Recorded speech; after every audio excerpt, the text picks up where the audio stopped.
You can order award-winning Jonesy Q rubs and sauces at jonesyq.com. Use promo code OOBSHOW if you order $20 or more and receive free shipping. That's jonesyq.com. Promo code OOBSHOW.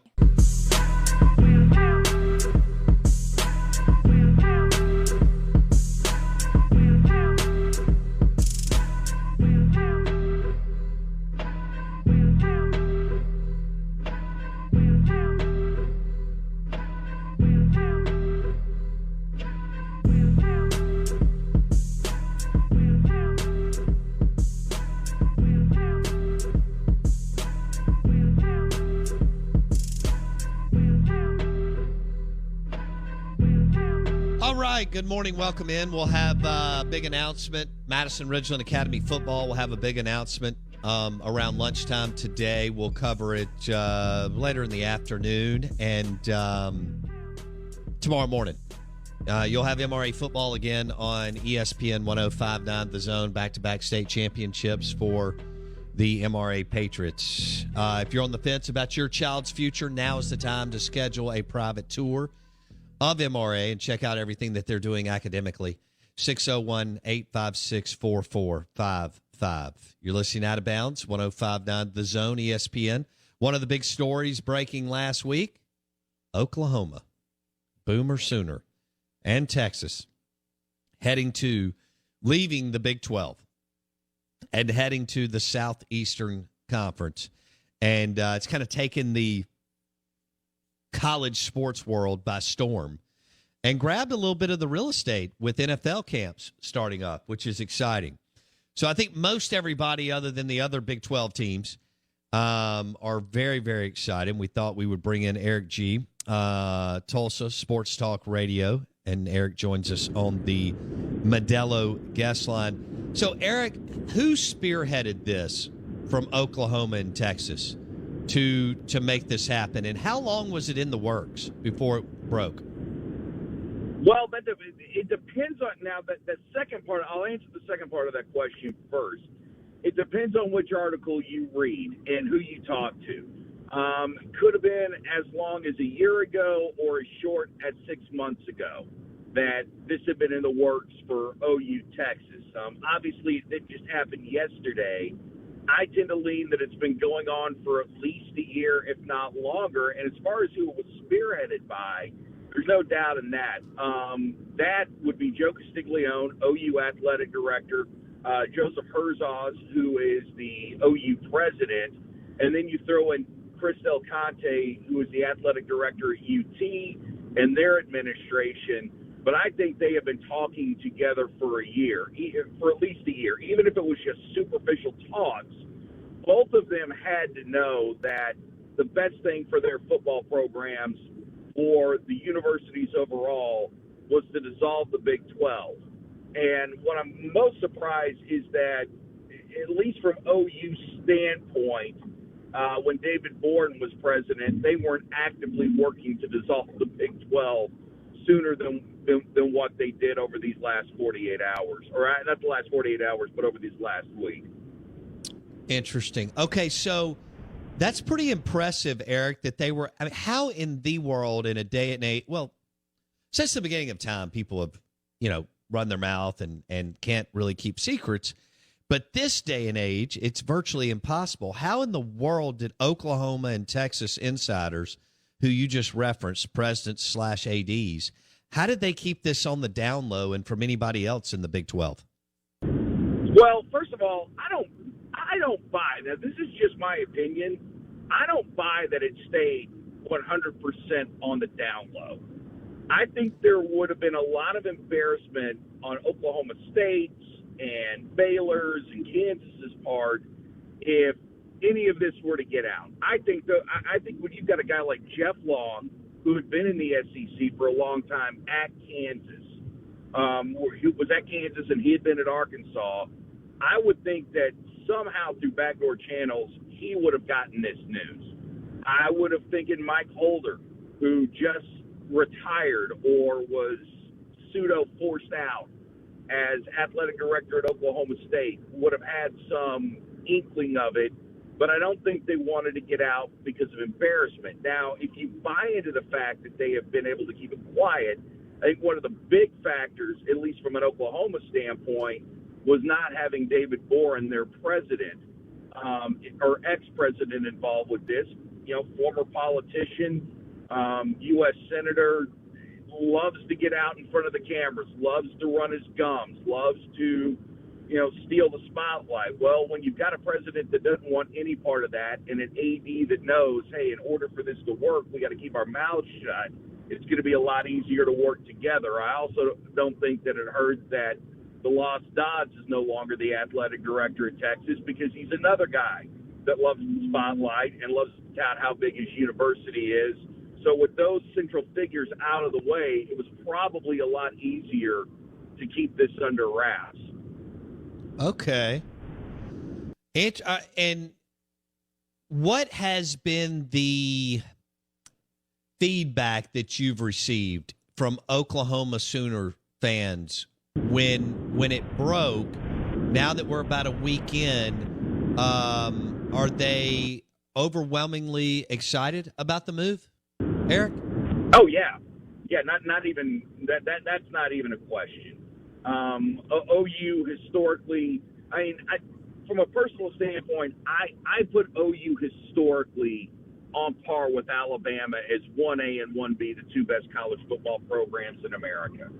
And as much as pride might want to get in the way of the OU fan about SEC versus Big 12 and is the SEC really the best conference, OU fans want to be a part of it. They are not only excited about joining the conference, which is one of the best in college football over the past 20 years at least, they're extremely excited about a new group of fan bases coming to Norman and being able to travel to, on regular basis, some of the more historic sites in college football, which they've never been. Absolutely. Jordan Hare has come up quite a bit in these conversations. Obviously, Bryant Denny's come up in these conversations, Baton Rouge. All these places that we haven't gone historically, now we have that opportunity and to bring in fan bases like Auburn, like Mississippi State, like Florida. That surely gets the blood pumping a lot more than another matchup with Iowa or, God forbid, Baylor. Can we just be honest here? Can we just be 100% throw all our cards on the table? Is there anyone in America, who isn't just Baylor is getting screwed? It couldn't happen to a nicer school. I think that the best part of all this isn't OU and Texas being part of the SEC. It's Baylor getting screwed and possibly being left out of the Power Five. That, my friend, should make everybody happy. Well, there you go. No Christmas cards for Erik Gee for Baylor. He joins us on the Modelo guest line, Tulsa Sports Talk Radio. We're talking Boomer Sooner and Hook'em coming to the SEC. All right, you may not agree with this, but the numbers, I think, are going to prove this to be true over the first 4, 5, 6 years. Not that either one can't get after it and compete, but all in all, they may take a slight step back as far as wins and losses. They will take a slight step back with wins and losses in this league. Has either fan base factored that in, Eric? Yes. Texas has no choice but to factor that in. When you think about how unsuccessful they have been since they were dumb and ran Mac Brown off. So Texas accepts it. I think what gives Texas hope is the fact that they've hired a coach who's very familiar with the SEC and has at least made some inroads, a little bit better inroads with Texas high school football coaches. For Oklahoma, I think what excites fans is now we get an opportunity to see if Lincoln Riley is really everything a lot of people have built him up to be. And I've long held that Lincoln Riley did not preach toughness at OU, and it's only been in the last year or so that he understands what championship defense looks like. And, we can, talk, the mentality of being physical and what that actually means. We can do that now or at a later date. But I think OU fans like the fact that they may get smacked in the mouth because it's gonna get rid of that Texas Tech Mike Leach mentality, which drives OU fans nuts. As much as they love to score a lot of points and run it up on opponents, and have ever since Bud Wilkinson was the coach, they understand that in order to win championships, you've got to have a nasty physical defense with guys that are going to the NFL, and OU hasn't had that in a long time. So what they're hoping is that you take a step back, but because the school is so committed to winning at football, that they will be able to correct that and get the right people in order to either recruit that talent or develop that kind of talent. Yeah. Okay.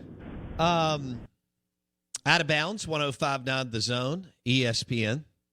Erik Gee joining us, Tulsa, Oklahoma, Sports Talk Radio. He joins us on the Modelo guest line. When you look at – so the Big 12's done, right? I mean, what are you hearing as far as what – do you think they merge with the Pac-12? How do you see this shaking out? We may have lost Erik. He may be on a highway he may be going to meet Barry Switzer for lunch. Hey, I told you Barry Switzer was powerful. I mean, he made this happen, right? One of my favorite coaches of all time. Out of bounds, 105.9 The Zone, ESPN, brought to you by Superior Foundation. For all your foundation repairs, you want to go with Superior. Superior.ms. Todd Sanders, Trey Pace opened up Superior Foundation 8 years ago. Obviously, they've been general contractors for 20 years, both residential and commercial. The Out of Bounds show is powered by Superior Foundation. If you are having any kind of foundation issues, you want to go with Superior Foundation, superior.ms. Show is also presented by Dallas Body Shop in Ridgeland. For all your collision repair, Dallas Body Shop in Ridgeland. We welcome back Erik Gee, Tulsa Sports Talk Radio on the Modelo guest line. Erik, what happens with the other Big 12 teams? Well, it's an interesting question. One, don't put the death knell in the Big 12 just yet. It would be grand if the Big 12 could merge with the Pac-12. I'm not sure that the Pac-12 wants to do that. See Oklahoma State, Tech moving to the Pac-12, and then the Pac-12 possibly picking up a couple of more regional schools to get to 16 versus them wanting to take Baylor and TCU for some political reasons. What I think is probably going to happen, and this churns my stomach, churns a lot of Oklahoma State fans' stomach, is that the Big 12 survives and plucks teams from the AAC or does some sort of half-ass merger with the ACC. And, since that might actually be best for the Big 12, because if you're just guaranteed, and all you really want right now, if you're the remaining schools, all you really want is access to the playoffs. And if you can be guaranteed that by bringing in, say, a Cincinnati or a Houston or a Memphis, if you're Oklahoma State, you might salivate at that thought. Simply because you're out of Oklahoma's shadow, you're probably the best school in the conference right now. You're in the best shape, and you're going to have a chance to reel off a few conference championships and get into the playoffs. So I would hope Oklahoma State lands in the Pac-12. I would hope Kansas somehow lands in the Big Ten or the ACC. But I'm not 100% certain that either one of those conferences want to go that direction. And I think the Big 12 may, in fact, just pluck schools just to keep this conference alive and keep some people employed as well. Yikes! In the area of Dallas, which is why Dan Beebe was so quick to let Texas do whatever they wanted to 10 years ago. Okay, Erik Gee, Oklahoma insider, Tulsa Sports Talk Radio on the Modelo guest line as we discuss Texas and Oklahoma moving to the Southeastern Conference. Do you have a best guess as to when they might actually join the SEC? Because I would have to believe it will be earlier than 2025, Erik. Yeah.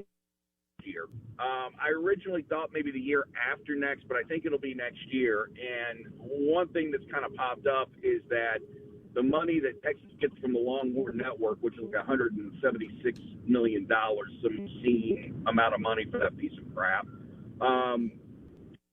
that money and give it to the Big 12 as the buyout for them in Oklahoma. Just say, hey, here you go. Here's your money. We're on our way. And I think for both schools, for both fan bases, they want to be in no later than the year after next, but next year for certain, I think is the target date for both to enter SEC play. Oh, my goodness. So they use the Texas Longhorn Network money to pay off the Big 12 to join the SEC at a much earlier date. Yeah. I love it. Okay. Man, I can't wait to make road trips to Oklahoma for games. Well, you come by, man. I'll show you a good time. I know you'll be working. No. Here's my work. Eric. Here is how I've set this up. I'm not very smart, but here's how I've done this the last 18 years. We get after it during the week, and obviously we work on, but I don't work, quote unquote, work games. Working games for me is having a beverage and being in the in a good seat and watching football. I'm not a press box guy. Oh yes, love it. I love it. It's a hell of a lot less stressful, baby. So that's not my jam, so to speak. The press box. I like to be out with the. To me, the stories in the crowd and the tailgating and all that. All right, so you're saying that you can find me a pretty good seat in Norman, Oklahoma, at some point? Yeah, I can find you a good seat. I tell you what, Bo, I like you so much, and we've known each other for a while. Yes. Even though I don't think we've ever really met. But I tell you what, my dad has pretty good seats at the OU game. He's had season tickets for, going back since I was in high school. So I tell you what, I can get you good seats with my dad, and he can give you the whole history on OU, and I can definitely, as far as tailgating goes, I know the perfect people for you to tailgate with in Norman. Okay, so, look. Got some of my I don't know if we lost Eric just then, but between Erik Gee and Marcus Dupree, I feel like I'm going to have a good setup when I go to Norman, Oklahoma. And I've got to go to, like, Barry Switzer's favorite restaurant and do that whole thing because I think Switzer's one of the best coaches in the history of college football. Eric, did you hear any of that? Yeah, I did. Okay. I heard all that. So, yeah, between me and Marcus Dupree, we'll take care of you. Marcus is a good guy to know because despite him leaving early, he's still pretty popular around Norman. And Barry's another good guy to know. Barry still owns that town right now. So, God bless Bob Stoops and Lincoln Riley, but nobody is more Norman, Oklahoma than Barry Switzer. Yeah, talking about somebody who sucks all the oxygen out of the room. Barry Switzer is the dude in Norman, Oklahoma. All right, Erik Gee, Tulsa Sports Talk Radio, joining us on the Modelo guest. Did you go to OU? Yeah, I am an OU grad. I'm an old fart. I graduated in '96, so okay. I am proud of the grad. Son starts there this year. My oldest son will start at OU this year, so it's sooner born, sooner bred in my family.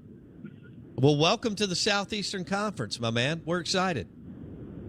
Well, thank you, and I'm looking forward to my first trip to Stark Vegas, and I'm really jacked about the idea of being able to go to the Grove. You'll love it. So much about the Grove and the tailgating down at Ole Miss that any opportunity I get to come eat some good food, drink some beer, and watch college football be a good time. And y'all look like y'all do it right. So this is No doubt.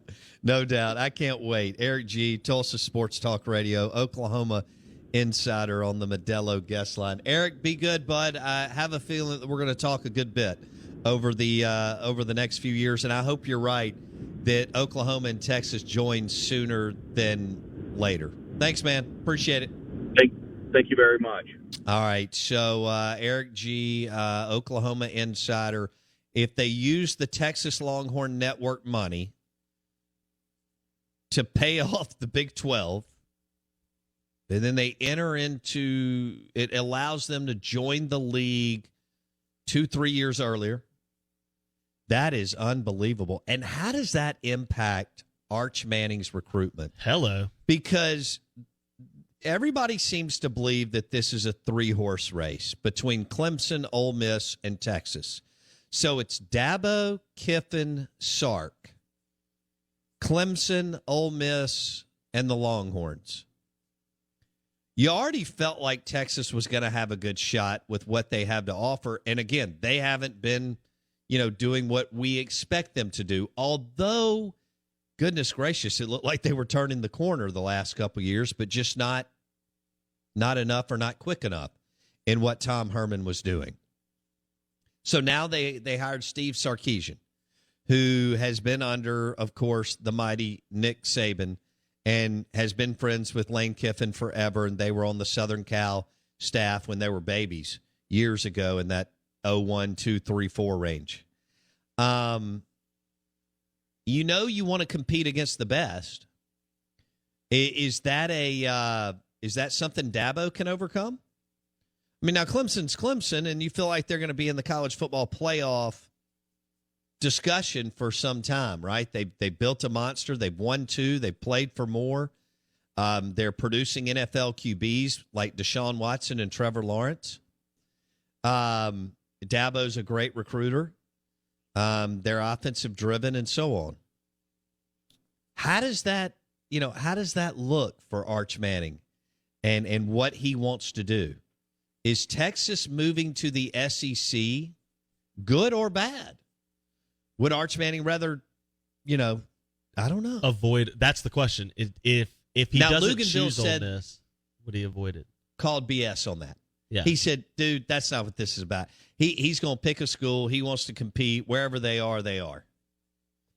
So Clemson, Ole Miss, Texas, and Texas could be in the SEC sooner than later. They're coming, but will it be Arch Manning's sophomore or junior year, or will it be his freshman year? Which is 23, correct? That's exactly right. So let's say it happens, and 23 is when Texas joins. Okay. There's probably a better than coin flip chance that Arch Manning wears the burnt orange in Vaught Hemingway. How electric a day would that be? Saturday evening. Well, I don't know how electric kickoff. it would be for Ole Miss fans. I think you're talking about like a huge TV game. Oh, and I think the Grove would be insane, and Ole Miss would be insane because if they get spurned by him, it's going to be all hands on deck when he shows up. Peyton never played in Oxford. Nope. The year that Ole Miss and Tennessee played, they played in Memphis. I guess Ole Miss sold that home game maybe to get some more money. Pete Boone was trying to work his way out of what he was left.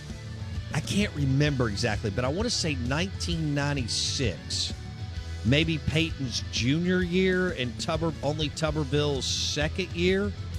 Ole Miss and Tennessee played in Memphis. If I have that wrong, I fully expect you to correct me.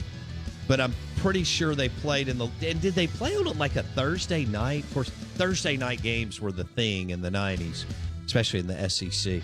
We're live in the Bank Plus studio. The Out of Bounds Show is brought to you by Eye Care Professionals in their new location, Belle Meade and Flowood. Eye Care Professionals and Dr. Kirk Jeffries, now Belle Meade, Flowood.